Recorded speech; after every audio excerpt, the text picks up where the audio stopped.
Bom dia a todos, aqui de Genebra, sede da Organização Mundial do Comércio.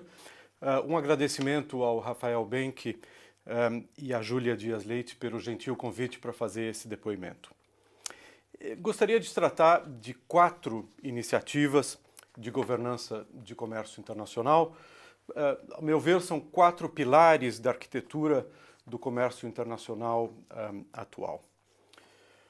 Primeiro desses pilares, a primeira dessas iniciativas é o TPP e de certa maneira, TTIP também.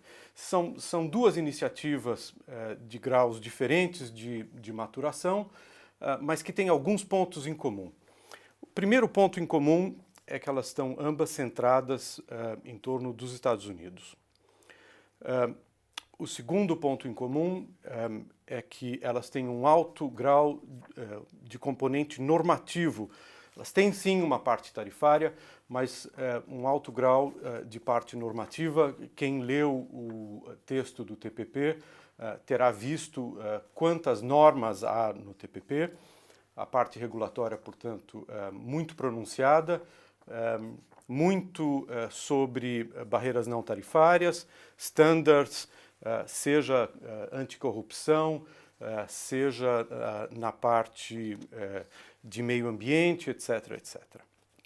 O terceiro ponto em comum dessas 2 iniciativas, TPP e TTIP, é que as concessões que são feitas no âmbito dessas iniciativas são concessões recíprocas, ou seja, não há tratamento especial diferenciado.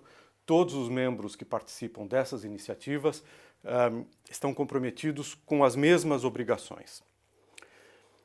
Segundo, digamos, desses pilares ou dessas iniciativas que, de uma certa maneira, compõem a governança do comércio internacional, são os grandes acordos preferenciais, do tipo AGOA, EPAs, no caso da União Europeia, e basicamente são concessões à África, aos países da CP, a alguns dos países de menor desenvolvimento relativo. Esses arranjos preferenciais tenderão a se eternizar e são um componente, digamos, permanente na governança do comércio internacional.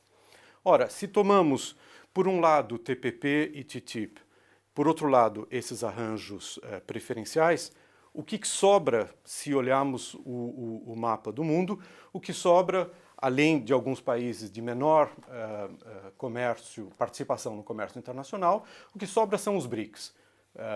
Brasil, Rússia, Índia, China, de uma certa maneira a África do Sul, que foi excluída do AGOA. Portanto, nós temos o mundo com, de um lado, Pacífico e Atlântico Norte, de outro lado, acordos preferenciais e, em seguida, esses BRICS.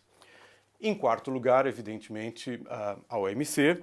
A OMC que segue uma organização relevante, sobretudo no que toca à solução de controvérsias e à transparência, mas que todo mundo sabe, evidentemente, sofre na sua função negociadora. Por que sofre na sua função negociadora? Mais que nada, porque há aqui um reflexo do mundo. Os Estados Unidos, a União Europeia e o Japão já não estão dispostos a conceder aos BRICS o mesmo tipo de flexibilidade de tratamento especial e diferenciado que estão dispostos ainda a conceder a outros países. Também porque há uma ideia de que o grande trade-off entre tarifas para produtos industriais, de um lado, e disciplinas e acesso a mercados em agricultura, por outro lado, não funciona. Esse grande trade-off entre agricultura, de um lado, e produtos industrializados, de outro lado, era o que informava a rodada do Uruguai. Parece já não haver tração nesse tipo de trade-off entre agricultura e produtos industriais. Fala-se muito hoje em dia de acordos que são self-contained, ou seja, acordos em que todos os países, nos quais todos os países se engajam sem que haja necessidade de grandes trade-offs.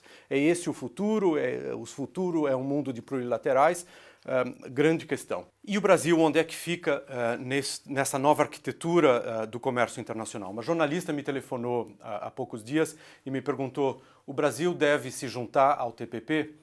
A minha resposta foi: não é essa a questão. A questão não é saber se o Brasil deve se juntar a uma ou outra iniciativa de comércio exterior. A questão para o Brasil é saber qual é a sua estratégia de inserção no comércio internacional, que deve necessariamente ser baseada no parque produtivo brasileiro e o que o Brasil exporta, o que o Brasil importa e qual é a sua estratégia produtiva e de participação no comércio exterior.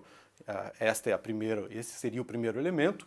E o segundo elemento é o que o Brasil está disposto a pagar, ou seja, quais são as concessões que o Brasil estaria disposto a fazer se juntasse a uma ou outra estratégia negociadora ou iniciativa negociadora.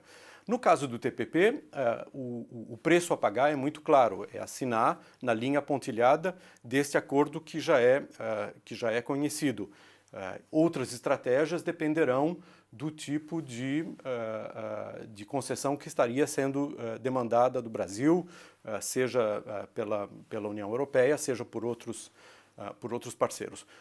O que é preciso saber, isso sim, é que o fato de o Brasil estar, ou dos BRICS estarem ou não participando dessas iniciativas, elas continuarão, assim como na OMC, haverá uma pressão para que acordos de diferentes tipos de arranjos possam ser concluídos.